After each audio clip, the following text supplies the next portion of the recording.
Alrighty, welcome back, everybody. Episode 82 of the Leonis Report. It's December 2nd, Monday. After a long Thanksgiving weekend, we're back with some new news for the game today. But before we jump into things, what's going on, JP? How you doing, man? Doing pretty good. It was a busy weekend. We had the holiday here in the States, Thanksgiving, one of the big ones. Had family in town that came over for a few days. We hosted at my house, did all the cooking, and I had a good couple days. Then had some friends over the weekend as well. Also did hosting, bunch of cooking there also. So yeah, I've been just trying to recover today, and thankfully it wasn't too busy at work. How about yourself? How was the weekend? How was Thanksgiving? It was really great. Yeah, big family day on Thanksgiving, actual day itself.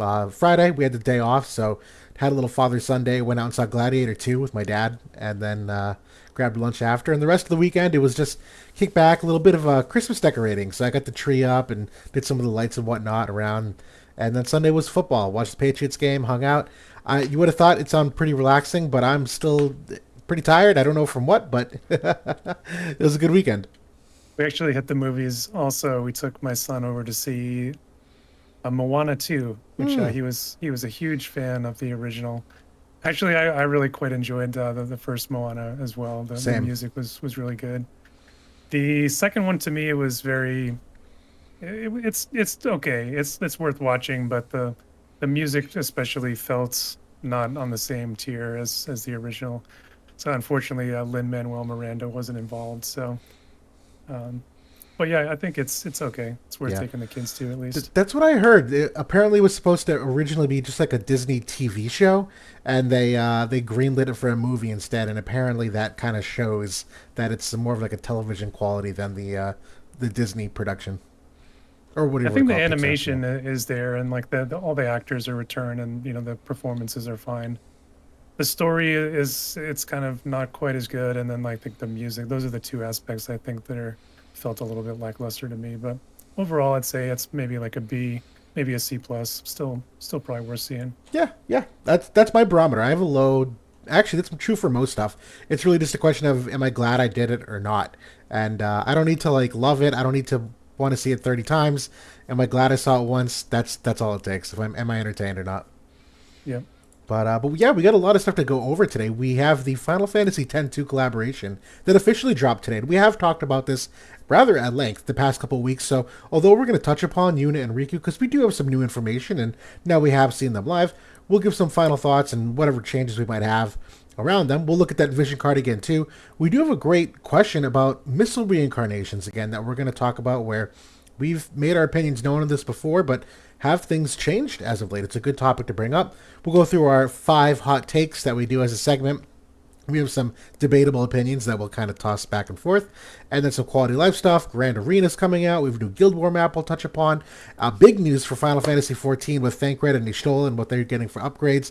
And then the new Vinera unit is coming out as well, or it was already live in JP. So we will talk a little bit about her too. And all of this ties together rather neatly. But yeah, today Yuna and Paine are at least live. I might have misspoken and said Rikku, but any thoughts or things changed now that they're here? You've had more time to digest. But what do you think about both of them? So I have mostly been focusing on Yuna thus far today, and kind of trying to get her up online and working. Pain, I'm just kind of slowly leveling. I'm not going to invest any Visior into her, although I think that she's like a usable, like viable unit, and then certainly an upgrade for Greatsword. Um, I think kind of filling in the shoes of what A2 had done for that team earlier in the year. Um, I don't think it's not worth Visior for me right now, especially since I pulled Yuna and the Vision card. I need to Oh yeah, kind of focus on that side of it at the moment. Um, but yeah, I think still a good character in the long run. And once Veritas the Dark comes online, I think that's could be an interesting combo. As far as Yuna, I think that she so far in my testing is kind of performing as expected. I think that immediately off the bat, much more impressive to me than Jaden. Like Jaden is very one dimensional to me. He's a damage dealer, not much utility. That doesn't really offer much buffs to the team at all. Yuna, I think, is more dynamic in what she brings in terms of amping up the team with the uh, attack and magic, and in terms of like the debuffs that she brings to the fight, also like the seals that she brings for re-raise and the CT nullification. Just a much more dynamic and impressive character to me overall, and I think that she is the true carry of the team. Considering the entire package of what she brings. So the follow-up attacks also are very potent, especially when she gets the unit shred online with their job 25. So that those hurt quite substantial once she gets that debuff down. So it's a good character. I think that the missile team inherently does still have some issues, and I think we can kind of go into that later. But how about you? What have your initial thoughts been? Almost identical, quite frankly. I know Jaden, for the last week or two, we've really been using him only in the ice teams or some of the red mage teams with what his vision card brought. But with Yuna being here, the team building is still, like you mentioned, kind of fair. It's kind of hit or miss, but there's no doubt that they do have a natural synergy. And Jaden does offer another way for her to apply some of these debuffs within the fight, aka the healing power down, the spell of haste, the re-raise seal. So it's just another way to like deliver what Yuna wants to do. In addition to your point, the big damage output of the follow-up attacks being applied to his own damage and his damage being amplified by the 20% here. She also brings the 10% unit. The 10% missile imperil from her weapon. So that's all those small things that add up. That it's not to mention the fact that he's a magic type attacker and she's a physical type attacker. So you're getting bombed by two different damage attacks. Even though they're missile type, you really can't just like stack defense or stack a physical shield or stack physical damage down because Jaden's the balance that you go too far in one direction, he's just going to nuke you the other way. So that to me, I really enjoyed them. This map in Guild Wars really seems to cater to their strengths in terms of the length of the map, 15 squares away. The topography is such that you're not just running straight ahead. There is some lefts and rights, and everyone starts rather grouped together kind of closely. I think you're only 2 slots away from each other. So there are some things there that are going to enable this team in new ways. And I do like it. I'm still of the opinion, and this is a good question from Greatestness, I'm of the opinion that if you had to build one, Rikku or Yuna, I'm probably leaning Yuna, personally. I just see more there from like team fight influence and being a light unit, and she's not one dimensional that she's stuck like Rikku is with evasion. It's still a debate at the end of the day. Both are quality units, but yeah, Yuna's a thumbs up. I mean, I think I took that question last week, and I kind You of did. ended up on like, it depends on your play style, which one you like more. Yeah. If you've invested into Jaden already, it probably makes more sense to go for Yuna. If you haven't gone for Jaden and you're interested in Vinera, I think that Rikku is also pretty compelling. I think that both play styles inherently have disadvantages. Evasion can be hard countered by accuracy, and missile can be hard countered not only by like bruisers and sustain, but also just by map choice. I think the current map for Guild War that just dropped today with the 15 tile length, that like the 14 to 15 tile is where missile has an advantage, I would say. Hmm. 13 is probably neutral to, yeah, is probably neutral, and then less than 13 I think is nigh unplayable for, at least in the past for missile units.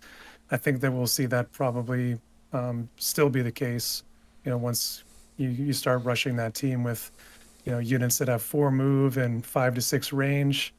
They're able to hit on their second turn at that point. So Yep. No, that's really well said, and that's a great way to boil it down for me too. If you've invested in Jaden, Yuna's the pick. If you didn't go Jaden, Riku's the pick. It's really that simple because both of them are going to require their respective partners to really do well in the long run. And I say require; they don't really require. If you're a casual player, they're great units, regardless of anything we say. But if you go Yuna, you need Jaden because there's really no other valuable gun units to go with per se. If you go Rikku, outside of just mono Earth, which does have some significant downsides, try running. Oh, well, I won't get into that. But the new Vinera unit that's been released or announced in JP, that's the other counterpart for Rikku, where maybe you have to now go for her too. So it's a completely different branch of decision making, and they do totally different things. So it's kind of apples to oranges. I mean, I think that there's like some lesser compelling choices. Like over in JP before Jaden was released, people were using Cloud and they were using Seifer, Yep. and it was okay. It kind of did all right. It wasn't, gangbusters at all. And I think that's the same thing that we're seeing with Rikku kind of before Vinera came in. People were using with Sadali, they were using her with Ashen Mont. And I think that team was actually very good until, the missile team got fully online and was really cooking with the accuracy. So, um, yeah, I think that it's, you pick your poison basically. I think that they're both can be pretty solid. Which one is better in the long run? It kind of comes down to me how Gumi continues to develop those teams and what else is going to come in the next few months. That's another great thing to look out for. You're right, because although Dagger just did get the benefit of Tsunabi combined with Ninja Blade, those cards still need some love, and quite honestly, Gun does too. The Gun Vision cards aren't bad, and we have gotten two rather good ones in a row, but there's still not a lot of rainbow synergies that I'm finding that when you look at those opportunities for Gun to mingle with other classes, their Vision cards still are very much mismatched. So, even though you're going to talk about like meta and this is the best team and this and that, there's still a ton of room to grow for both of these, and Gumi's going to determine that. Yeah, I mean, I think that's where we've seen some of these other teams take off. Like Sadali, when he first came out, he looked pretty decent, but he really started to transcend and become top of the meta once those additional cards for the devout overlaps started to come in. Yep. So, we don't quite have that picture fully developed yet for these two new teams. Absolutely. And although it's not mandatory, as of late, some of these big time metas really have been driven by just the vision cards being there. I mean, it goes back even as far as when Vivi was released and what his vision card did for Helena and Raph for that team. All those vision cards perfectly lined up. You could say the same thing when June dropped for Ice and Water, how the Dark Espers really drove that. The Strike meta had a perfect selection of 6 strike vision cards that helped drive that one, and then even through the Sephiroth meta, the Katana vision cards are just bonkers off the charts. That although the units are great, you can very clearly tell that the vision cards are a main driver in a lot of those too, and so keeping a careful eye on that. Thankfully, we do still have some foresight. So, a big picture of Rikku and her direction going forward is going to be Vinera's vision card, which should be coming this week in JP. Yep. And thankfully, before Rikku drops for us, we should know the details on that vision card. And that should help kind of firm up that picture at least a little bit more. Absolutely, yeah, definitely looking forward to that one. On the topic of vision cards, we can look again briefly at the one released today, that the new YuRiPa vision card. I am a fan of this card. It's only 3 classes on it. It's Great Sword Gun and Sword Warrior, but these are 3 rather compelling classes still at the end of the day. Again, there's not a lot necessarily built up between them yet, but this is a card that has both 18% agility and wide resistance on it, which is another great potential main slot candidate. So just from that alone, the fact that you're getting 2 potential main slot attributes to this card, maybe not necessary for those that are using Great Sword and Sword Warrior. Those classes already have some of their vision cards down pat, but when you bring Gun into the fold, this opens some new doors that don't exist yet. Gestalt in the chat asked if the new Vinera is a standard banner, and she is. Yes. Yeah, she's going to be part of the regular unit pool. Yep. In terms of this vision card, yeah, I think this is, frankly, if you're not investing into this new gun team, I think that this is a skippable card for you, because, and I say that because Great Sword and Warrior already share multiple agility vision cards at this point. I think they have 2, maybe even 3. So, if you have those classes and you have other options that you can invest in, I think the competitive advantage for this card though still is the physical wide res, and at that point it's a situational pick. And I said, excuse me, I said this to somebody in my guild this morning that even if you do play that Great Sword and Warrior team, the wide res is situational, depending on the matchups who you're going up against. So even at that point, it's, maybe not always best in slot. Yep. No, that's absolutely true. So I still pulled this card today. Again, I am using Jaden and Yuna, and so this card is a key piece of that going forward. For those of you that not, I think, yeah, there's a case that you could skip this for sure. But yeah, this actually brings us to a fun question that was asked in one of my videos earlier today about missile reincarnations and the. Give me just a second, because this is such a damn good question. I want to give the person the proper shout out. This was from Koharn827. That the question was, please talk about reincarnations with Yuna. We've both been down on what missile units get for reincarnation. We've been very vocal about that, but just wondering if that changes anything between her and Jaden in that conversation. And I actually think it kind of does. Have you thought any more about missile reincarnations in light of how the game's evolved at all or anything? I mean, I don't think my opinion has changed much on them. I think that they're still get the short end of the stick. Yeah, it's really undeniable when you look at the stats here. 1200 HP. I think that I have more than 1200 HP on most other units at like 30 to 40, maybe even less reincarnations. And they even get the short end of the stick even on like the attack and magic at 126. They focus the stats on dexterity, which is fine, because it does go into part of their damage calculation, but they don't get enough of a bump in dexterity, in my opinion, to really make up for the offset. So I think it's just bad no matter which way you slice it when you look at the stats. Of course, I'm still accruing shards and I'll still invest some into them, but for putting in 1600 shards to max out the unit, looking at what you get here is just pretty paltry. Yeah, I'm roughly in the same vein. The discussion's always, or the main point has always just been that out of all the units you can reincarnate, this gives you by far the less bang for your buck. When you talk about the rainbows and the JP and the time and the fragments of thought and the shards of awakening, that it really never just made economical sense to reincarnate a missile unit considering the return on investment for it. And will say I've come around a little bit to the conversation on the attack stat here, where to your point, you just mentioned this, most missile units take a component of the dex in their damage calculation and convert it to their total damage. And so take a unit like Jaden, I think it's 35% of his dexterity gets put into the formula. So realistically, if you take 35% of this 70, you're getting another like 25 points or so. So this attack stat of 126 is really closer to 150. Is that an enormous far cry from the 180? You know what? Kind of still yes. I mean, a little bit, but not really. It's at least a little bit closer. I don't think it's at all arguable that the 1200 HP is there's no copium for this. 1200 HP is very bad. But at least with some of these other stats, I can at least still see the value of 20 accuracy. 20% is still 20% at the end of the day. The crit rate is still crit rate. I'm still not ever going to recommend people invest in reincarnations and missile units. But for some of these new gen units, particularly the offensive damage dealers like Jaden that we talk about, this could be a serious breakpoint. I mean, we haven't tested enough yet, but like, there's no reason to say that maybe 126 magic isn't the difference you need. The thing that really is the tipping of the scale for me with these two units, though, that is a little bit unique to them. Number one is the fact of the follow-up damage here for Yuna, where 126 attacks actually is a rather substantial buff to the follow-up damage. That's kind of new for missile units. Obviously, Irvine historically was the big follow-up guy, but no one really leveraged that, so we never really saw the impact of what 126 attack will do for follow-up damage.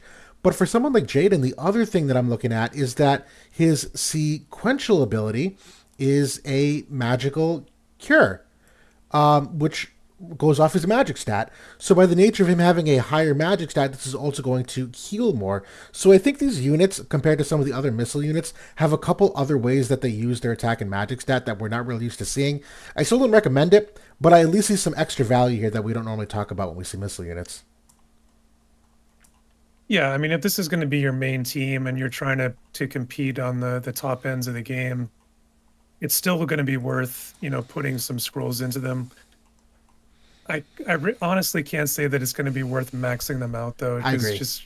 Even just if you consider 800 shards to go from like 40 to 80 reincarnation laps, at that point you're getting, 500 HP and like 50 attack or whatever. Yep. It's really bad. And kind of just to go back to your point with the decks and whatnot, I can see your point there, but I would counter back with that most other units get 120% of their attack Yes. rather than 100% of their attack and 35% of their dex. Yep. So I think, you can argue a little bit that the dex helps offset it a little bit, but it ends up actually still being quite a bit behind. I agree with And that. then their luck is also less here as well. Like, slashing units and things like that get 31 luck. They only get 20. And the 4 accuracy, that's less than what 11 luck gives you. So Yes. they kind of get shafted there a little bit too. Absolutely. Not to mention the crit evasion. So Yep. Yep. It's still not in a good spot, but at the end of the day, if you're using these units a lot, at least my strategy is, and I've done this a little bit, I think you have too, I'll happily take them to 30 to 40 reincarnations if I can. And at that point, once you get into that range, instead of doing the auto reincarnate, you just go one step at a time and see what the randomness gives you for a stat gain. And you just hope that one of them, you get a bonkers magic stat or a bonkers attack stat. And then you just call it and you leave it. Because again, you're really not aiming to like maximize the HP stat here. It's really not high enough to do so. But if you're at 30 or 40 reincarnations and you land a magic stat of like, I don't know, 80 or 90, stop right there because you're not going to get much better unless you go to 80. You know what I mean? 80 reincarnations. that's exactly what I did with Jaden. I took him to 60 and I was doing them one by one.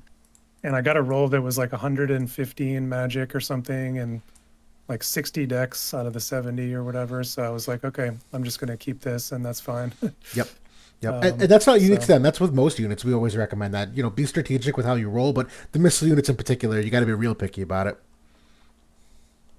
But I, yeah, I oh, will good. I will say kind of continuing on about like the missile units and in the early testing so far, they're much less one-shottable than we've ever seen before, especially because the re-raise is getting sealed. So most of the time, it's going to take 3 hits to kill these units, and that's if they're not getting healed in between, Yep. by a support unit or by Jaden or what have you. So they're it's not a small task to take them out by any means. No, and that's something we've always looked for. We applauded Shadow Lynx because she had this great big physical barrier or whatever kind of barrier it was on her sub job that finally allowed her to not die in one shot, which we were used to seeing with units like Melnia and really Irvine and Frederica and any other gun unit, Elia, all them. That yeah, the fact they can take a couple hits, that's all we ever wanted. Mhm. Good final comment. But yeah, we'll get to our hot take section here now, where these are our 5 opinions, which we've kind of seen scattered throughout Discords or thought of ourselves that we thought would be interesting to talk about.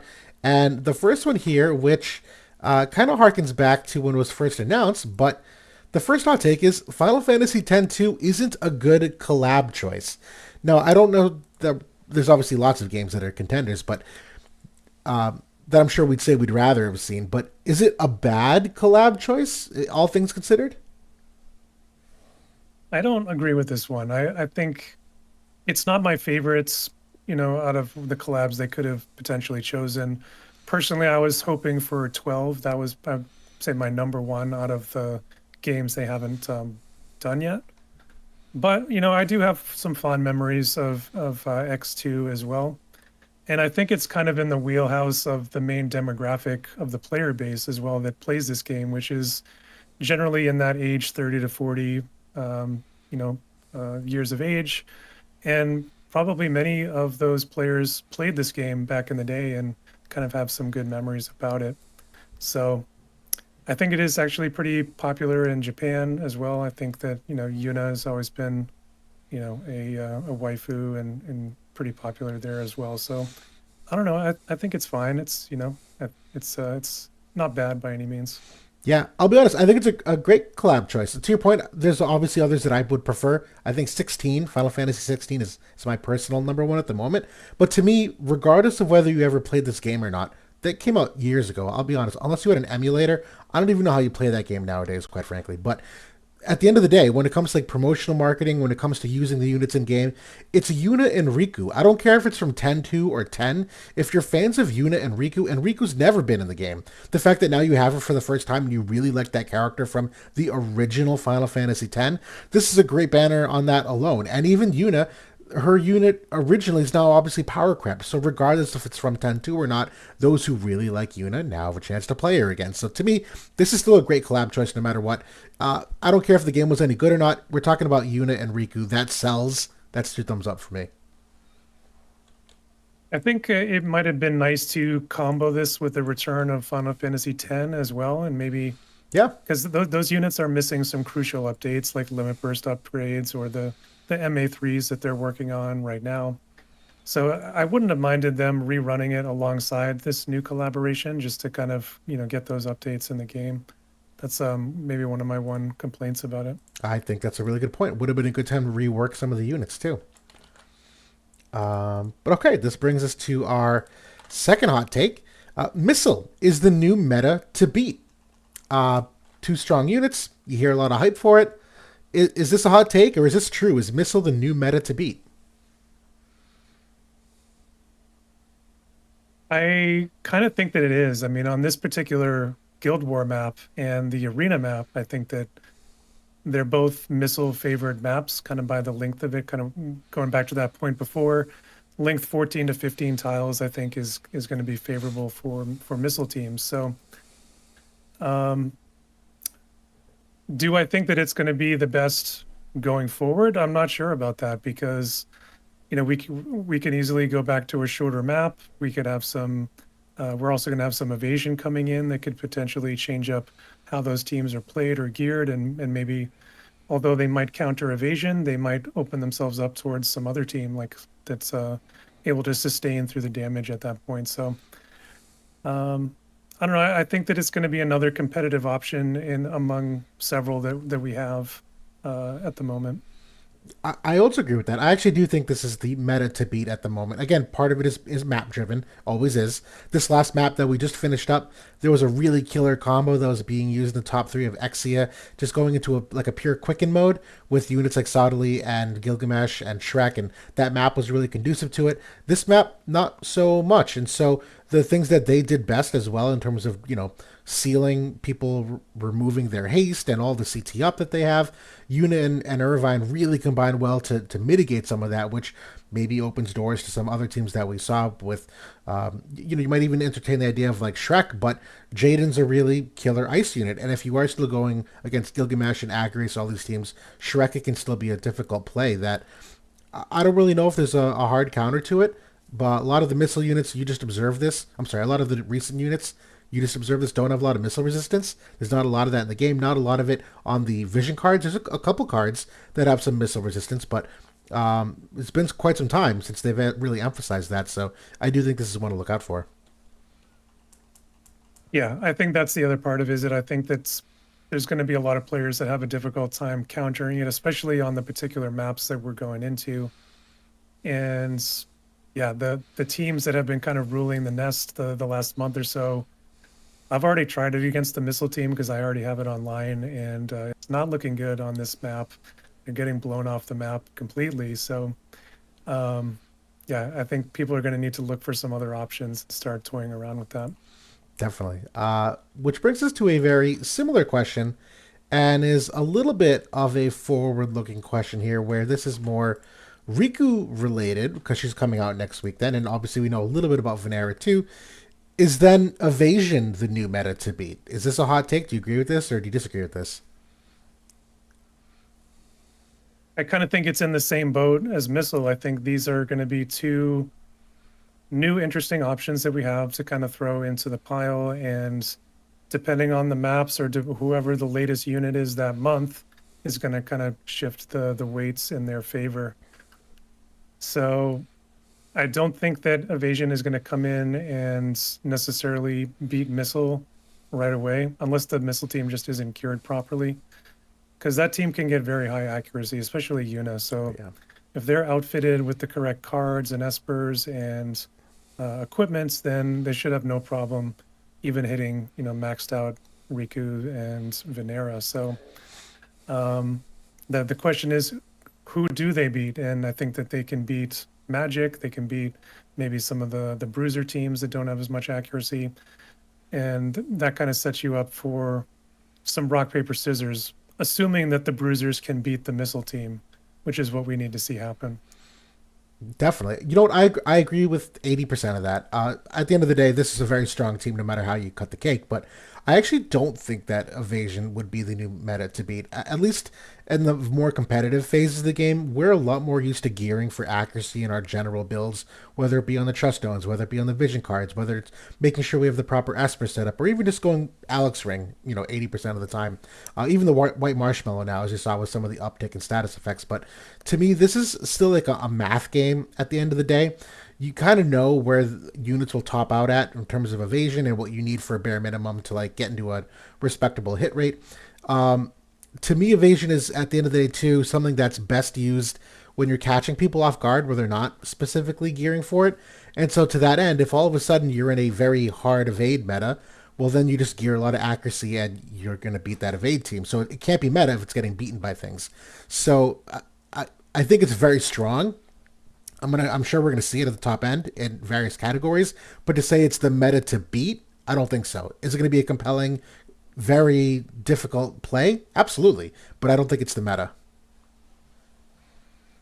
I do think though that it certainly is going to completely change up how everyone is gearing, and a lot of these like full-on damage builds no longer viable. Yep, Some of the characters being used that are just kind of middling in their accuracy innately, probably not going to be as viable because they can be exposed by those units.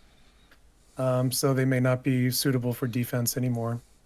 I agree. So those kind of shifts in the meta will start to happen, and if people don't make those shifts, then they leave themselves open to, getting countered by that evade team. I agree. One thing I do look at too, and we haven't gotten in a while, but we had some great vision cards earlier this year that packed on some luck percent. That I know Great Sword was one of them. Staff Black Mage with Shreka was one of them, and the Katana, the Garuda card is another luck Yeah. vision card.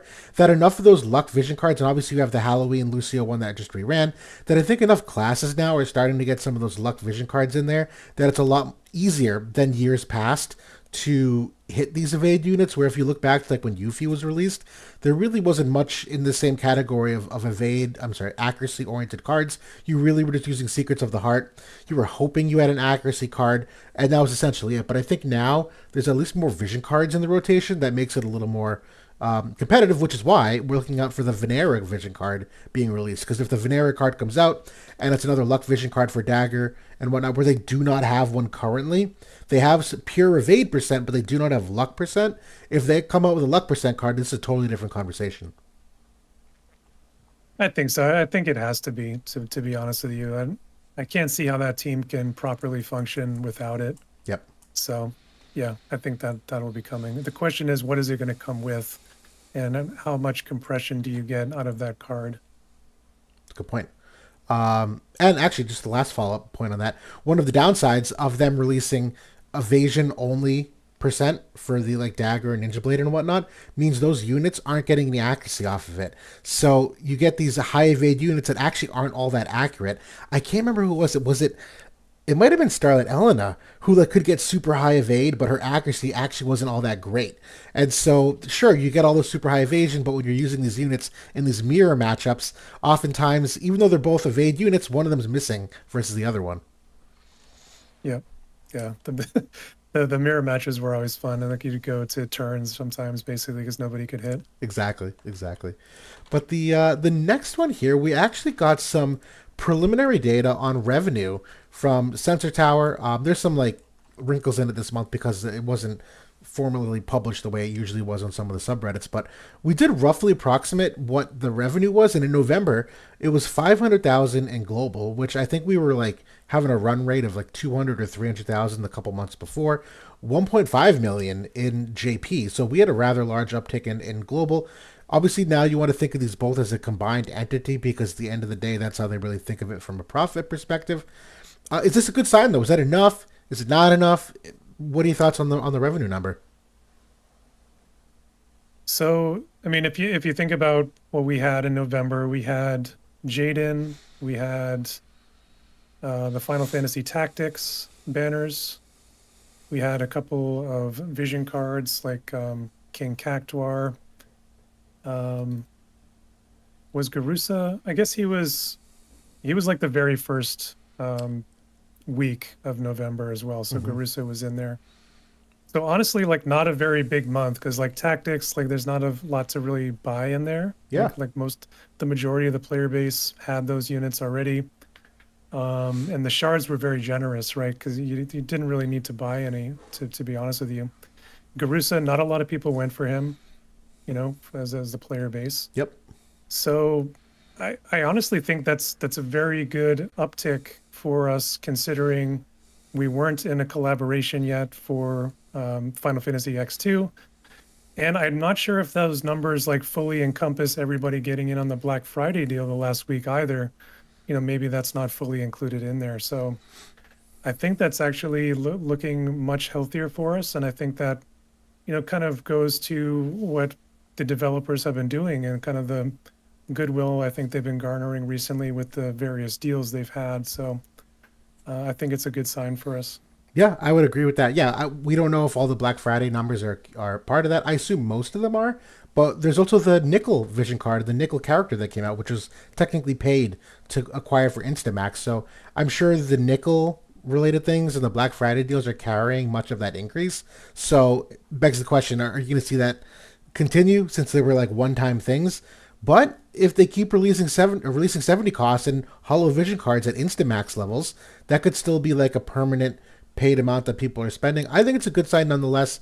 Anything going upwards, particularly like in this time of the year where people are spending in other places for like holidays and whatnot, I think it's a good thing.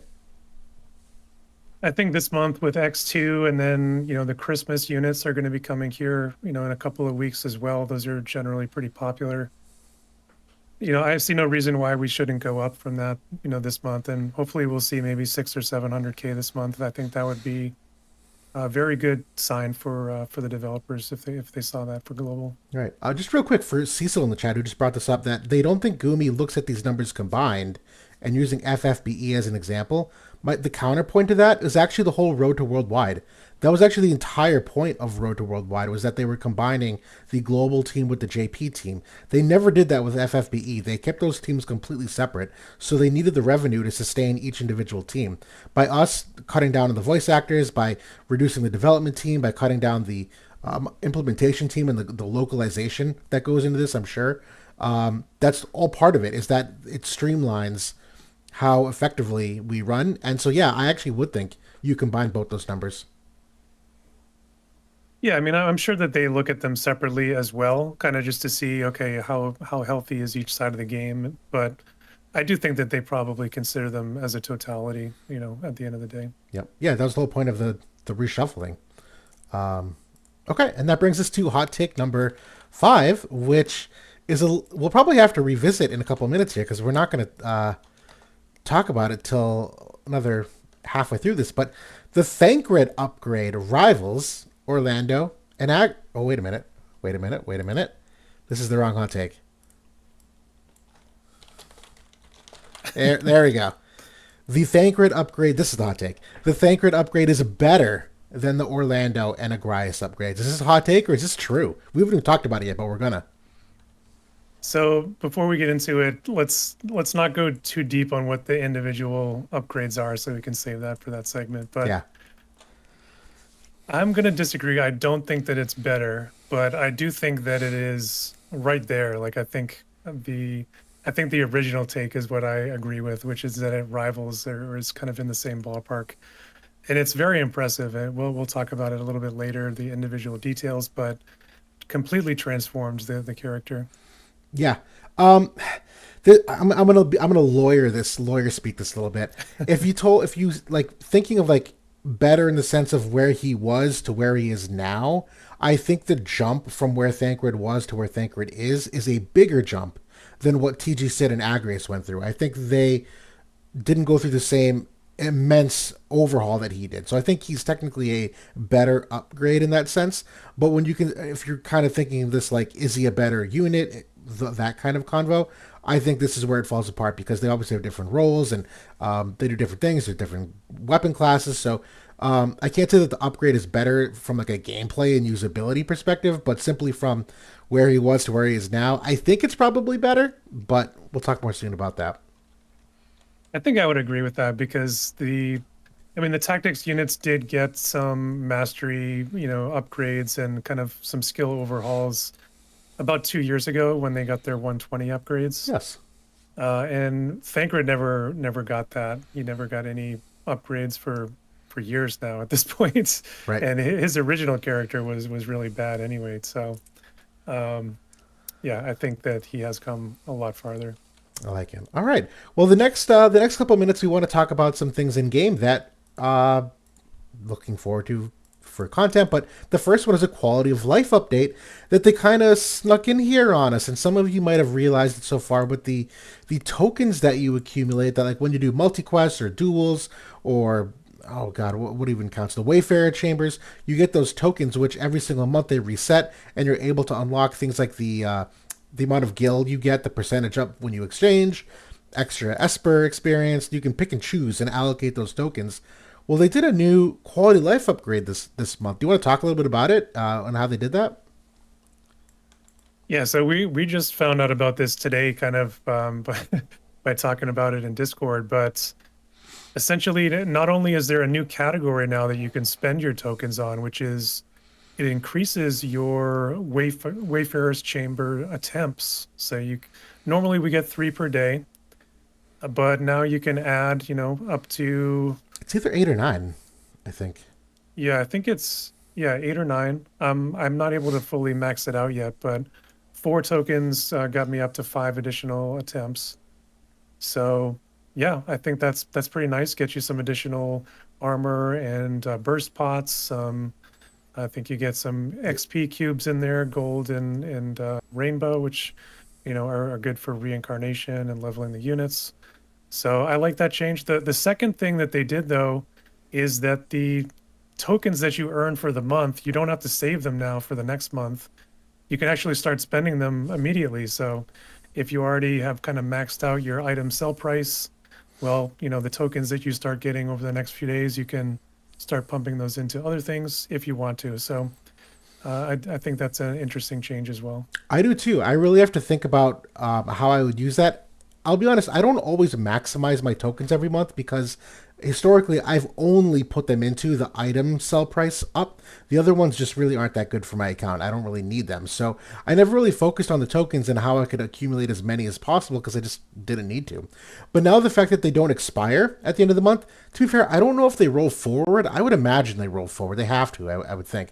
But assuming they do roll forward in this next month, and now that we've this whole new category, which I will try to upgrade all the nodes, I will try to emphasize doing all the tokens where I'm going to try to hit those goals for multi and try to hit those goals for the Wayfarer's Chambers every day. I wasn't doing that daily because to me the 3 runs were kind of like forgettable. They're fine. They add up over time, but it was forgettable. But now you mean to tell me that I can do 8 per day and run that and get all the extra tokens from it? Like I'm actually entertaining this now. This is a really good upgrade.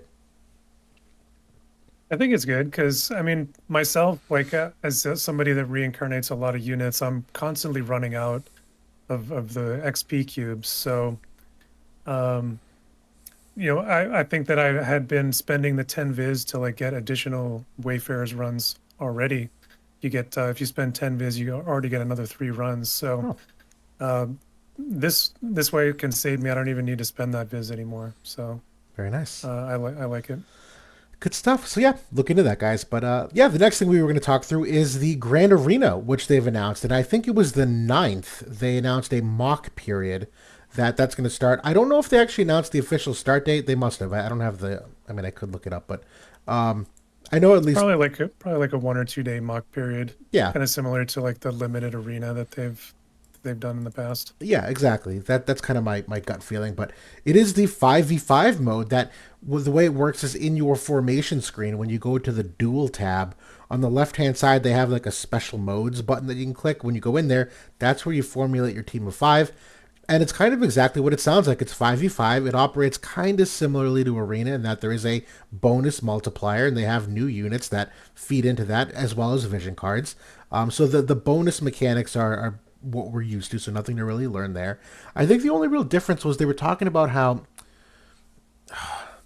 I think it was Nah, I can't even think about it. But it's basically 5v5. I don't know more than that. I know KT7 Up did a great video on it.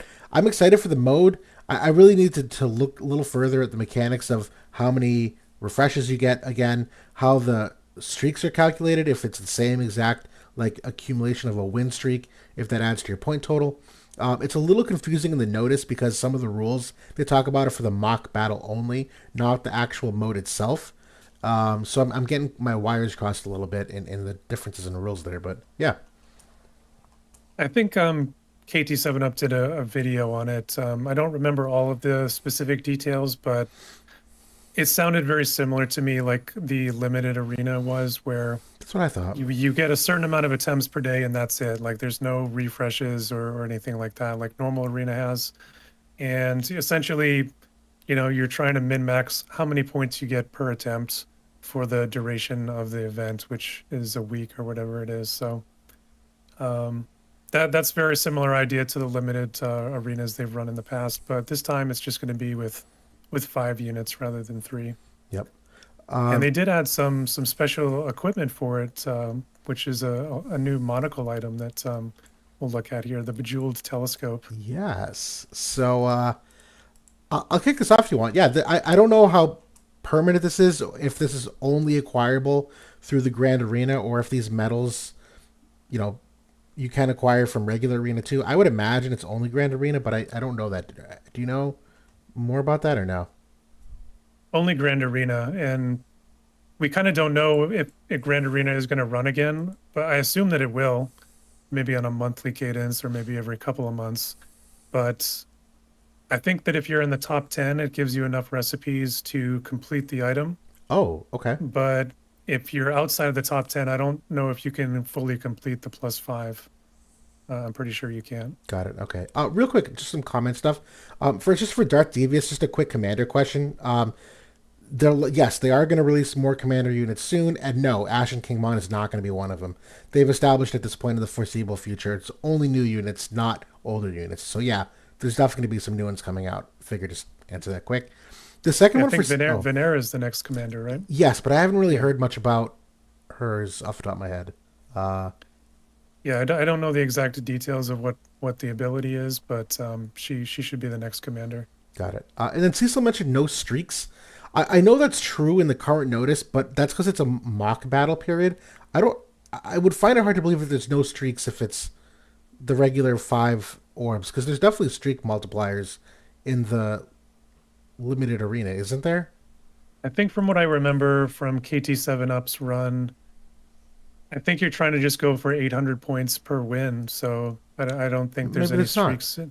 So yeah, I think 800 is the most you can get without multipliers Yep. for arena. So assuming you're maxing out the bonus. So I think that's how it works. You're essentially trying to average as close to 800 as you can for the week per run. Per hit. Okay, that's good to know because it is that noticeable difference from regular arena. But yeah, back to the item here. This should have been hot take number 5 or hot take number 6. I don't think this is a good item. That's my hot take personally. The crit rate is good. So is the accuracy. Double digit in the 20s. I'm not going to say that's not a good stat to have, but that stat exists on a lot of weapons for people. It exists on other items in various forms. The ability itself, you get another 20 accuracy here. Okay, fine. But that's, again, kind of on some other items, too, that we use popularly in some capacity for accuracy. The all-attack resistance of 10%. I don't like this. This is slash, missile, pierce, magic. For pierce and magic and maybe some missile here, it helps a little bit. I think the penetrations in the game make this a rather paltry upgrade, where I think on average for most units you're probably only getting 5% less. And it's only for the 5 turns, which 5 turns is a rather long time. So I do think that's a pretty good bonus. But the other thing is the AP recovery. This is basically AP recovery when you perform a buff. So in the first couple turns, if you buff and move forward, you gain some extra AP, which is fine. But I don't know many units that are really dying for AP. I can think of a couple. Some of these, like the new Ice Jaden, has a little bit of an AP conversation. Even Sottily does sometimes. but I don't see this item replacing what you use for other items in your second slot. Frankly, it's not that these aren't valuable. I just don't think it's better. I agree that I don't necessarily think it's better, but I think that it's potentially good. You know, it depends on the character and what you're trying to do, but I think like, you know, if you have two buffing cycles on a map, this is going to get you an additional 20 AP versus what you had before. Mm-hmm. That already can be very nice for some character. That's a whole other ability cast that you can have for a unit, and that's per guild war hit, right? If you have two guild war hits where the mages kind of, you know, Sadali you mentioned is notorious for being low AP on his second hit. This gets him an extra 40 AP over those two hits potentially. Um, I don't know. I think that it's a compelling choice next to the Alex ring or the marshmallow. I think, you know, if you value the AP versus the status resistances or the crit rate or whatever from Alex ring. Well, so that was the comparison I was making because this has all element res of 5%, which is in my thoughts virtually the same thing as this, except probably more consistent in some ways because it's permanent. It's not just 5 turns either. But even you get the accuracy that equals it out. But the accuracy again similar enough. I'm not going to quabble over 28 versus 22. It's close enough at the end of the day. That's kind of what it just boils down to. It's not that I think it's a really bad item. I just don't think it's better than what you might normally equip anyway. But that's a good counter argument from the AP angle. I think the AP angle is really the only thing I'm looking at. Maybe someone like Agrius, where if you're putting the Alex ring on her currently, this could be a suitable difference. But even then, I haven't noticed my Agrius really running out of AP. I don't know. I mean, we have had situations like where King Mont or Seifer even ran into AP issues, especially with when the Veritas TMR was going around. Oh yeah. You know, this would have been a nice, you know, counterplay to that potentially, you know, if that ever were to happen again. So I can see uses for it, but I agree that overall it's not like, oh my God, I absolutely need to be first in 5 versus 5 arena or my account is terrible. Right. I don't feel that way at all, but I can definitely I can definitely see uses for it though. Yeah. No, that's a fair take. But we do also segueing into some of this other content. Have a new Guild War map today. We were alluding to it earlier how beneficial it is for missile units, and again, one of the reasons is the length of this. It's 15 squares. That's kind of what we look for that length. But if you can see the untraversable areas, and again, just for those of you that aren't used to seeing this kind of view, the number here indicates the height of the tile. So this map is mostly height 1 and height 2. So it's not a lot of like mountains and hills and valleys.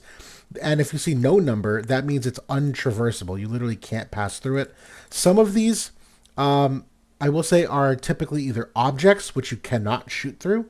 Some of them are not objects. Some of them are just like holes in the ground. So I wish this differentiated it sometimes to know which objects are like holes versus like actual items. But the bottom line is that there's no like easy straight A to B path across the map other than like right down the middle row here. The rest of it, everyone's kind of walking a little diagonally first, so you're not going to be able to engage as quickly as you're used to on some of these other maps. But I think it's a fun one to play with. Yeah, I mean, you can kind of see like the non-traversable areas there definitely kind of funnel people into that middle lane as well. Yep. And it's kind of gives a very open shot for the gunner units where all of the tiles there are going to be within, you know, 1 height differential, which, you know, anytime it got to 2 or even 3, that is when gunners have had issues. And certainly with, you know, obstacles in the path, that's another problem. That lane doesn't have any such problem. So they kind of can perch on the very, very end there, like in columns 1 and 2 or 14 and 15, Yep. depending on which side. And that just tee up whoever comes down the middle lane. It's rather nice. And even the spacing, you're at only 2 squares away here. A lot of these other maps are 3 squares away, which is, for these gunner units that have a move of 2, a lot of times they have to use that teammate buff that's kind of the big diamond to reach some of their other teammates occasionally. This is nice that they're kind of squinched together a little bit earlier. Yep. I don't know if this means much, but I thought it was kind of interesting how the slot 3 unit's literally in the corner. You don't see this very often where there's no room for them to go right. they literally have to go either left or straight forward. A lot of times the teams are a little more centered on the map. That's not the case here. I haven't really seen any like, I don't know, impact of that other than, to your point, you very clearly have a funnel in the middle because they have nowhere else to go. There's no other random pathing where they might like run up the side of the map randomly and you don't expect it. The slot 3 or the slot 1 units, if they are like the fastest unit on the field and they're not party buffing, they will potentially go to the outside. You know, it depends on where the hate is. Like it has to be like across from them. But yeah, that can be one thing to potentially play with. I don't know if it really does anything for you though, unless they have like really good movement. But yeah, something to look at. That is a good point. Yes. All right. So we'll keep moving along here. We'll get to Final Fantasy XIV finally, which we teased a little bit. They did announce not only the vision cards, but also the units and their upgrades. We're not going to go through the vision cards quite yet. We'll talk about them more just as the collab gets a little bit closer. But we can at least speak to the upgrades that they did for these units. And similar to Tactics, they gave both him and Yshtola, who it's a 50 cost unit. Hold your horses, everybody. But Thancred and her both got stat upgrades here to their base stats, in addition to a bunch of different upgrades to their skills. And Thancred in particular got that 142, so he's also now like reincarnateable, which is obviously a huge competitive factor for a lot of these units. I don't even know where to start. There's honestly so much to cover here, not only from like the MA3 at this point, but like the Dream. Is there anything that sticks out that you want to kick things off with for him? Well, I think let's just start right here with what we're looking at in terms of like the mastery upgrade and the Dream. Yeah. So, I mean, right off the bat, he's getting 10% agility, so another 5+ agility. He's got 10 accuracy there added in, and 30 AoE resistance. Yeah. So the penetration. Yeah. Sorry. Yep. Pretty substantial. You know, agility and accuracy were kind of thinking back to this character and where he was like that. Those were big pain points for him. So huge. That's going to help him out, you know, quite a bit. And then they double down on the accuracy in the Dream, get him another 25. So 35 accuracy modifier for him is huge. Yep. And he's part of the Knight group, which is, you know, tended to lean somewhat accurate, you know, to kind of some of the characters anyway. Yeah. He just gets a massive 25 debuff weakening and then the 15 crit evasion, so it adds to his bruising factor as well. So pretty compelling upgrades here. I can't remember seeing a 25 for a debuff weakening in quite a while. They usually keep it like 10 or 15. 25 is pretty substantial. Definitely. Right down the middle. I think this solved all the weaknesses so far. There's obviously still way more to go. But I think a good spot next to look at is some of the stat upgrades here, where I think probably maybe you can like toggle back and forth here. Pretty enormous upgrade to his stats overall. You know what? We probably should have done an infographic comparing the base stat changes. But yeah, his base HP. If you go into like the builder, like the top right there. Yeah. And then just open up a second tab with the global version. Maybe you can kind of flip back and forth easily that way. Yep, I'll do that. And then I think if you go to stats details. So right now in JP, his base HP is 5384 and global's 3869. So he's getting a huge increase to his base HP. And it's, I think you pointed out, I think one of the highest in the game. I know Duran is technically the highest at the moment. I think it's the highest base value in the game now. 5,016. And it's not really even close. Not even close. He's way higher than Duran for base HP. Wow. That's okay. So that's number one. The attack stat I know was another one. They gave him like 50 base attack. I think the agility is roughly the same. It's still in that 53, 54. They gave him the extra 10% to kind of make up for it. The dexterity got a huge increase here, which, you know, I think we often think of dexterity as crit rate related nowadays, but he's old enough that this change in dexterity actually does help the accuracy as well, because that's kind of, I think, I haven't done the math on it exactly, but I know the year one units, you were getting more return on investment for your accuracy percent when you put in the dexterity. Nowadays, where we at for dexterity levels being in like the 550 to 700 range, you could add 100 dexterity and it's only like 4% accuracy. It's really small. But I think his is old enough that it's a slightly more bigger impact. Not enormous, but again, you add up all the different sources of it, it does add up, and that is further enhanced with the luck stat going from 187 to 194. Again, rather small, only 8 luck, but like add it all up, that's probably another like I don't know 8% accuracy, maybe 10 max. I don't know, 8%. And Yeah. it, I mean, I kind of compare it to like what the next generation averages are so far in those categories. So far, I have about 221, 222 base dex is the average so far for all the next gen units. So he's above average there. Base luck is 188 for next gen. So he's also above average there. Yep. His total numbers are kind of where it falls down a little bit, but um, 264 and 241, it's still like respectable. It's not terrible. So Right. Yeah. the innate HP though at almost 6,000 is pretty massive It's though. incredible. Right, just for context, to your point, the highlighted cells here, the board nodes, typically on average, the dexterity stat on the board nodes of new units is like 70 to 90. And the same thing with the luck, it's usually like 70 to 90. So you're right. They did kind of offset it where in totals it's not as oppressive, but I'm glad they put it in the base stat as opposed to the board stat. I think it's a smart move. Yeah, at least on the he'll make up a little bit of the difference when you start adding in all the gear and the cards and things. So the statistically it's very very nice here. It's a little bit off on dex and luck and agility compared to new units, but everywhere else I think it's fairly competitive. Agreed. And at the end of the day, he is kind of like a pseudo tank. He's the original brawler. He never really had the hate component to him. That's really where you were using like Vow of Love back in the day. And I'm actually glad that they went away from that. He is not a tank currently. That's not kind of something that they decided to build out.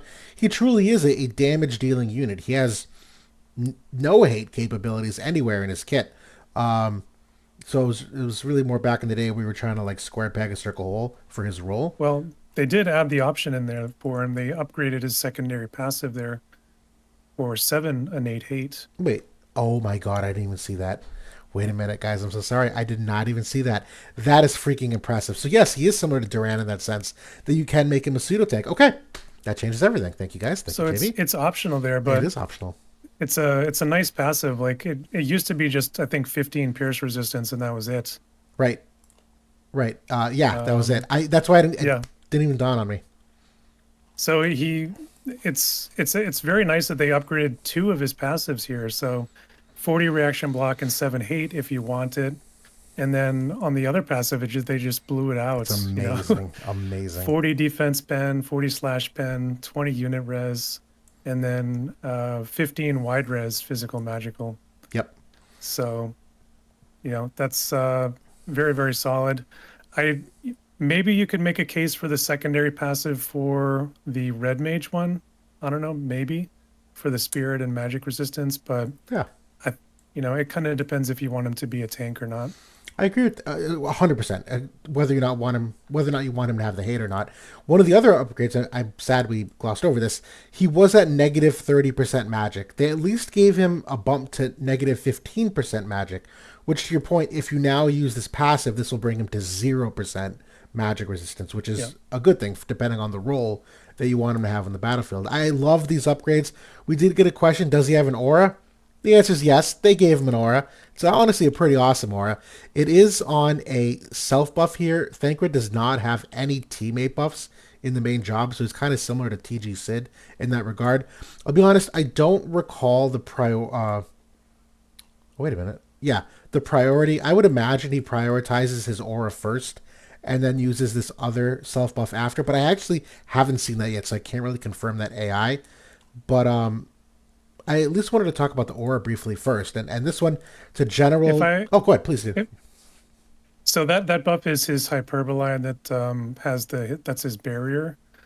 If I remember correctly, that was always his second buff, I want to say. So he might start off with that the heal back, that first buff there, They added in the AoE res pen 30, so that gets them to 60. All element res 25%, huge. Reduce physical damage taken 25%, and a auto heal back at 50% health triggered. Incredible buff. Incredible. And then the second buff, he already had the 50% all damage barrier, adding in the AP consumption and then the aura that is at the bottom. Definitely. And this aura is rather amazing. And one of the new things that we've noticed with these auras is the way they've phrased them. When Summer Glaciella and some of those original aura tanks were coming out, these effects were for allies, not self. If you look at the phrasing, it's literally translated as for allies, not self. Some of these recent ones have been for allies, which includes the user. You can actually see this in Agrius's aura, where she is included in those. And so, Thancred gets the benefit of all of these aura effects, which is also the 30% magic damage reduction. So although he's got the negative magic percent, this does kind of counteract it a little bit, that it does reduce it by 30%. That chain res of 40, I'm going to talk about his secret niche in a second. This is very big for himself and allies. The attack obviously is great, but the crit evasion is too. This is a major factor when it comes to like follow-up damage potential. Do you want me to? Can I segue to the missile here, if you don't mind? Oh yeah. So Go for it. one of the cool things about Thancred is that this is not new. He's always been amazing against this. He does have some great anti-missile upside where he comes with 20% missile res innately. He always had this 15% as an option, but now it's going to be basically permanent. So you're looking at a unit that's at 35% missile resistance. And now when you add up like Defense Bracer and some of the Espers, you factor in this chain damage as well. We're talking about Yuna and Jaden and all these potential chains accumulating. This is actually a rather substantial reduction in some of that chain damage, in my opinion, and particularly for him, not just the teammates, but him in particular versus Missile because of his innate resistance to it. I think actually is like one of the more interesting ways to mitigate some of the chaining damage they do, which adds up pretty quickly. Yeah, and it's very cool to me that he has the reduced physical damage for himself, and then he has the magical damage for the team, also himself. So he he's going to be very tanky. He's going to be all around mitigation as well. So it seems like he's going to be fairly stout against magical when you kind of add everything up. He does have a very sneaky counter with the magic reflex as well that he gets from Red Mage. That's the one I definitely recommend. Yep. It's always been kind of his best sneaky option. So 20% chance just to avoid the attack. Yeah, very impressive. And that's not even looking at the various attack skills, Abilities. which They're amazing. with his penetrations that he has, he's going to be able to do very strong damage. He's got a courage removal with a evasion rate debuff. He's got nice modifiers there. He's got a 100% hit as well, even though his accuracy is very strong. Yep. Get some nice crit evasion buff on there too. This is huge for one turn. That's awesome. The Job 25 has got the defense imperil and an AoE, absorbs the damage.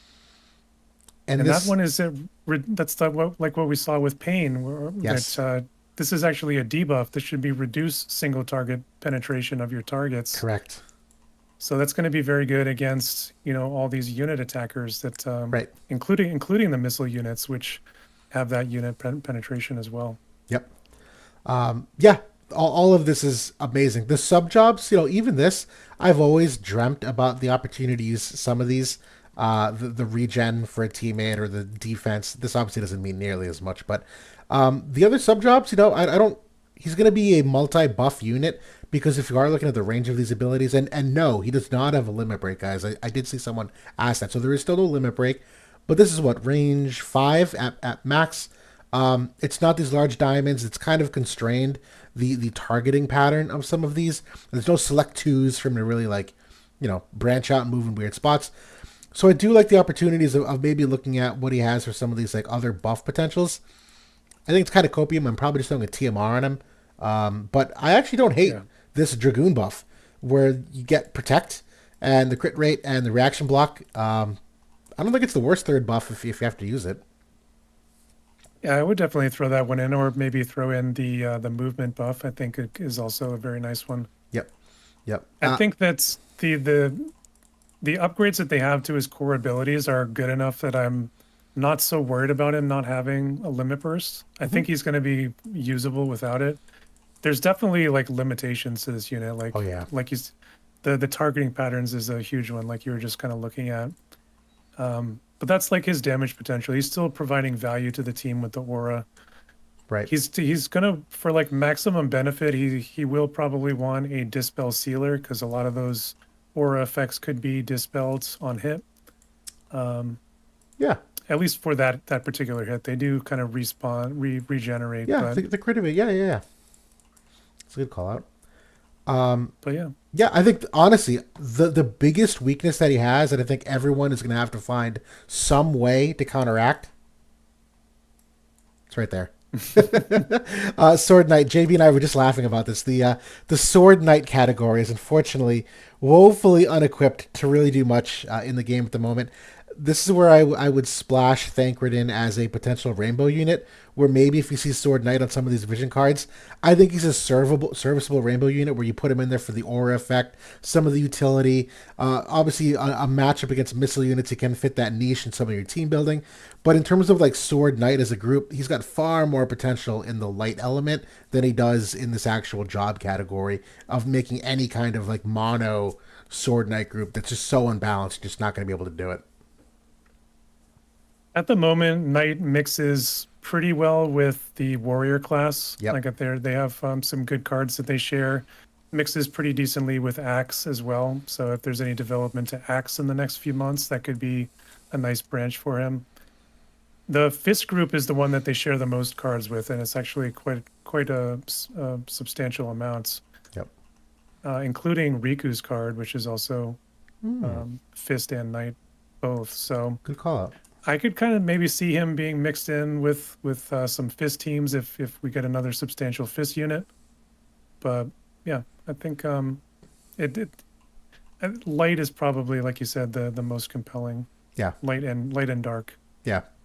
And then we are technically getting upgrades for Yshtola, who I didn't give the time of day to really analyze. This unit had a lot of problems. I'll be honest, it really just revolves around survivability for me. This was a unit who, even before the power creep of the game ever set in, was a very easily one-shot unit. She's always been like the Medina of fire, where it's just like even her MA2 and what they did for upgrades, they really tried to increase her damage capabilities, which on paper look pretty serviceable. I mean, you're still looking at a unit with 30 magic res pen, now the 20 spirit penetration. They bulked her up a little bit with the HP percent and the AoE res, but again, not a high base HP, so it's okay. It's kind of whatever.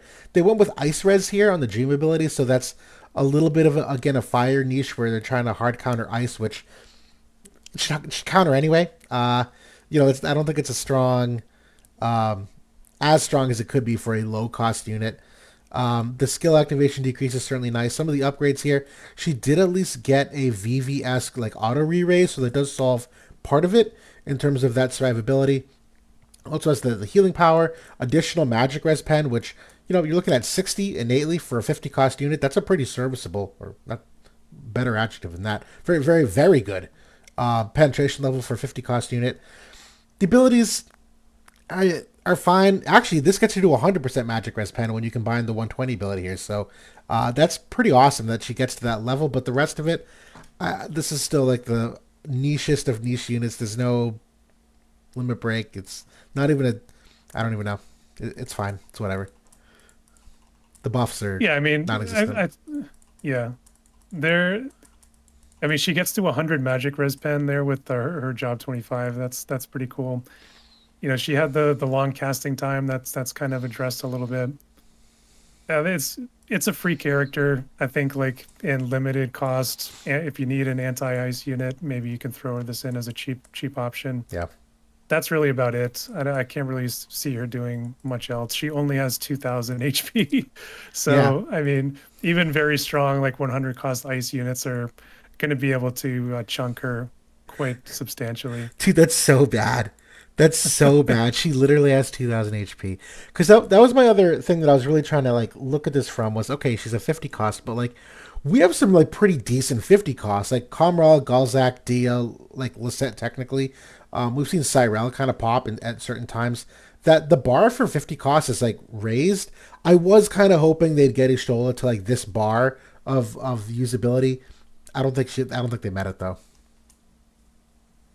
I mean, it's somebody you can have fun with in PvE. Like she'll be fine for that, and Yeah. it's whatever. I think her shards cost gil, or like you can get them very. You don't even need to spend any money on it. All And to right. be honest, like even kind of going back to Thancred, this is going to be a character that most people are going to be able to reincarnate him, if not fully, like very substantially, because even just like the login bonuses are a couple hundred shards, and then there's like a bunch in the Gil shop and the Mog event shop, and there's all those Final Fantasy 14 tickets that you can get shards in if you remember those from the past events. Yep. So this is you're going to be able to max him out. His HP is going to be through the roof, 20,000 in a full build plus. So Awesome. he's going to be very usable, I think. Yeah. Someone asked, just for fun's sake, does Yshtola check Agrius at least? Hard no. Very hard no. Yshtola would have a wonderfully difficult time versus Agrius. There's no shell removal here anywhere in the kit. Not No, nearly. no spirit penetration. No, I think she only has 20 spirit penetration. right, that they gave her here. No spirit penetration. The agility values aren't there, and unless you're gearing for all the status effects, I'm sure Yshtola is getting hit by one of them, because she's got no great ailment resistances that Agrius brings to the table. So, oh my god, look at these negative resistances. Yeah, she's cooked. Holy crap! Am I? That's JP. They did not upgrade these resistances. No, Oh my no. god. I mean, even if you look at like Gafgarian and Mustadio, they didn't really give the full treatment to those characters either. So they definitely went extra on the UR units. Yeah, yeah. But we do have one last topic here. I know we're at that hour 16 mark, but we at least wanted to give a little bit of a snapshot to Vinera, who is live in JP, a unit that many people were looking forward to, potentially as the one who elevates Rikku, as kind of like Exia did for Sadali, where we were really hoping for that, even Yuna with Jaden, that synergy. I'll be honest, it's not the unit I thought it was going to be. Definitely not the element I thought. I was way off on my predictions of what I thought the element would be. I really did see her as more of like a win potential unit. I know it sounds crazy to add another win unit into the game, but lightning of all elements was not the one I would have picked. I think it makes sense the more I think about it. I'm still not super in love with it though, but Vinera does have a relatively strong kit, all things considered. I haven't crunched her evasion stats yet in terms of what she potentially hits, but I know that the two of them synergize well off the vision cards alone for what they get to for a potential evade rate with each other, where, Vinera does have some evade rate innately here on the passive. I know she also has this buff, guys. Like, this is the worst. This buff is way simpler than Woad of Calcus translated it, but Yeah, this is bloated out by like at a, least 15 lines or a, 16 a lines. billion. But I know she's got, where is it? I feel like she had another evasion angle in here. Where are you? Maybe not.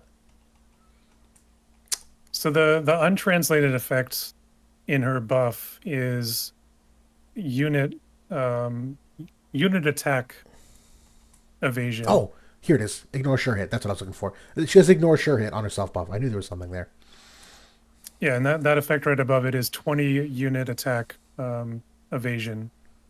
Got it. So that will stack along with Riku's buff that provides the agility and the 25 evasion. So those buffs kind of stacking on top of each other, it's going to make it hard even for like sharpshooters to hit her.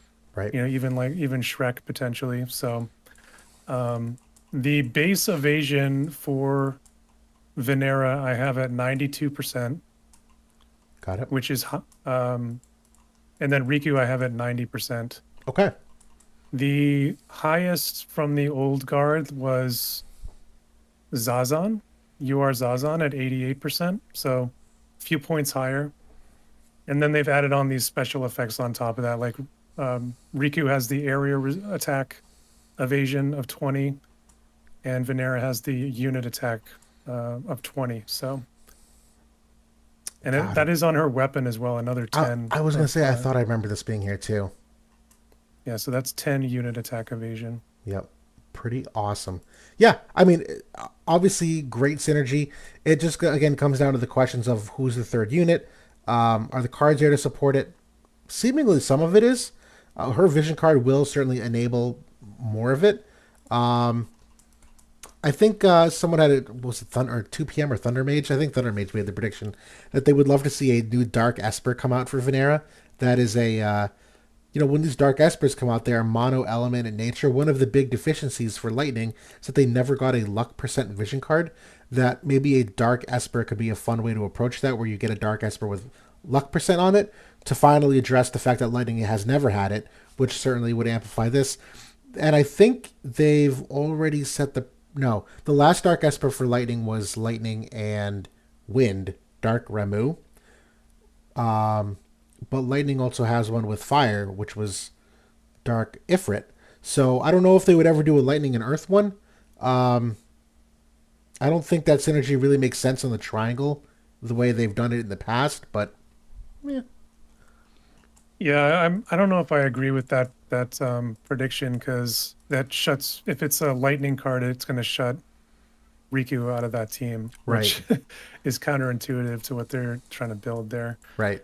Also, like the Dark Esper cards aren't able to reach like the higher modifiers, like 42%, or Right. it would be capped out at 35%, like the old elemental cards. Which I'd be okay with Unless, personally still. I mean, they need something. It's better than nothing. I think that like the fire lightning or fire wind is due for like another Dark Esper at this point, because ice has gotten theirs, and water and earth have gotten theirs as well. But I think it's going to be a dagger card, which with the collapse of ninja into it, it would impact Rikku also. Wait a minute. You don't want another Lightning Fire Evade card so that you can put Yuffie in this team? Is that what I'm hearing, JP? Yeah. Not until she gets upgrades. Yeah. She needs them. Someday. But yeah, regardless, Venera does check a lot of boxes. I'm still waiting to like kind of see her alive because there's so much to digest here in terms of like the honeycomb barrier and the wide res and obviously just the general hit rates where there's a lot of complexity to it. It's not just a straight one-time stat. It's a unit, is it not? Do they have agility buffs on each other? That changes their overall evasion too. But either way, I'm a fan. I'm looking forward to it. We'll see what comes out after the fact. One thing that I thought was pretty interesting about Vinera is she has this enhanced chance to stun, and she has a couple of different attacks which can stun her targets. So I think she can get up to 50% stun on these AoE attacks. That's going to be very annoying. Yes. Yes. So, and it does give, I think, some value to Agrius, and with her aura, she has the anti-stun aura. So I'm really glad you brought that up because we've enjoyed playing a heck of a lot of Agrius as of late. And when they first released this part of her aura that she gives the nullification of stun, this wasn't a prevalent status effect, but for most recently, it was actually Duran that had it. It was on his limit break, the ability to stun. So in my head, I'm like, are they like trying to like make her an extra hard counter versus Duran as a wind unit? It seemed rather niche, but I think I'm actually seeing them put the pieces together. I actually think this is like their actual foresight because we saw Summer Resnick do the same thing with the blind part of her aura. When that came out, we were kind of like, what? Like blind percent? Who wants this? But that was even, I think, before we knew about Sadali and his blind. That was before Rikku and her TMR, which is blind percent chance on hit. And now you're seeing Agnes here with the stun. That I think this is kind of them looking at the meta ahead of time and building in some counterplay to it ahead of time, which is actually kind of nice. That there looks to be some counterplay. It's not perfect. Agrius against evasion is going to suck real hard, but there's something there. One thing that I noticed about Rikku and Vinera, just kind of going back to that team for a moment. So Vinera has re-raise and Rikku has courage. I don't think either of them has a seal for it. Oh, yep. So that is potentially problematic for them. Yep. If they can be hit. The attacks are very nice. Like she has a defense and area resist shred. Awesome. Super nice attack that also decreases CT. So I love I don't know. that. It's got a decent barrier break there on the job 25. This one raised some eyebrows because it has a doom effect on it. This looks to be conditional, but I don't know if it's actually conditional or if it really is a 25% chance to inflict doom. A lot of people thought this would be rather broken. I'll be honest, I don't know if it is just because of the range of it. It is technically her only, or it's her highest single target mod on the main kit. So I guess theoretically, if you were close enough and the enemy had, you know, lower unit res than they did higher AoE res, they might use this. But even then, the length of this skill, you're already talking like 3 or 4 turns into the fight, and even then, Doom takes 4 turns to proc. So the likelihood that this is gonna like win or lose your fight for you, not as oppressive as I think some people thought. But this is really interesting. She does have an innate 4 movement also, which we haven't seen in a while. It's gonna call it right, and the 2 jump. Right, this has been a while. She doesn't have any passive to increase it further or any buff, which typically on these kind of ninja or dagger units, we have seen those kind of things. So I was surprised not to see that, but Yeah. so she kind of caps out at that 4 unless you have a TMR or something. Yep, that is a good call, right? Normally it's like the operative sub job or something that gives a move +1, and that's not here. That is a good observation. But yeah, I think that's it. I mean, we'll obviously do a deeper dive of her, but bottom line is it's a really great character. It gets thumbs up from me. Hard to make any predictions as of right now, just because I think it's a little too raw still, and we're still even just now seeing Gun kind of coming to its own and finally getting back to Guild Wars as opposed to limited Guild Wars. So finally can put some pedal to the metal and stress test some of this. But that's virtually everything we want to talk about. I figured just to real quickly make an announcement of this. In the next month, we are going to try to get going our 2024 year in review stream. This is going to be the 3rd year. It's actually what kicked off JB and I really working together was when we did it 2 years ago, and we will be doing it again. We're kind of just getting the wheels turning on it right now, and a part of that we'll have all of our top 5s of favorite stuff and worst things and year in review, and we're going to add some new top 5 things here. Woodstock wins, if you're watching, asked a question of like, what are our top 5 opinions of like best musicians, and so we'll wrinkle some of that in, but that stuff is something to look forward to. Yeah, typically in the past couple of years, we've done it like the last week of the year. So we'll nail down a date and put the announcements out there. But yeah, it should be a good time. Usually it's a couple hours of enjoying some drinks and kind of going soup to nuts on what happened in the game this year. What were the best moments? What were the best units? And all that kind of fun stuff. So definitely looking forward to that. It's always a good time. Yeah, but I think that's everything we have for tonight. Again, not necessarily like a ton of new content per se, but a lot of changes. We have a lot of swings in the meta, and now new Guild War map and Grand Arena coming in soon, and Vinera and 14 and Rikku and the rest of all that, and not even including what they have planned for the Christmas unit or the Winter unit, which could be a really interesting thing to keep your eye on also. But that's all we got for tonight. So thanks for joining us. Appreciate everyone being here. Per usual, leave your comments, anything you want, questions. We'll try to address them in later streams and podcasts. But thanks for taking the time, and